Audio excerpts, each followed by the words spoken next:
নাকি আমরা ডার্টি? আমরা কি খারাপ ছাত্র, আমরা কি ভালো ছাত্র, নাকি আমরা খারাপ সৃষ্টি নাকি ভালো সৃষ্টি? এই মানদণ্ডটা আল্লাহ তাআলা নির্ধারণ করে দিয়েছেন, বলি সুবহানাল্লাহ।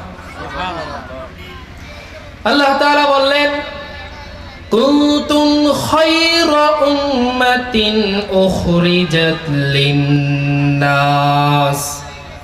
বান্দা হে, আমি আমার এই জমিনকে পরিচালনা করার জন্য, আমি আমার এই জমিনকে নেতৃত্ব দেওয়ার জন্য, আমি আমার এই জমিনের কর্তৃত্বের জন্য এই পৃথিবীতে বহু ধরনের সৃষ্টি পাঠিয়েছি।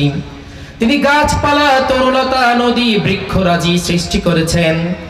তিনি পশু পাখি সৃষ্টি করেছেন, হাঁস মুরগি থেকে নিয়ে হিংস্রধর পশু জীব জন্তু, বাঘ সিংহ তিনি সৃষ্টি করেছেন। সৃষ্টি করেছেন না? বাঘ চিনেন? সিংহ চিনেন? এত এত কিছু সৃষ্টি করেছেন। এরপরে আল্লাহ তাআলা ফেরেশতাদেরকেও সৃষ্টি করেছেন, যেই ফেরেশতাদের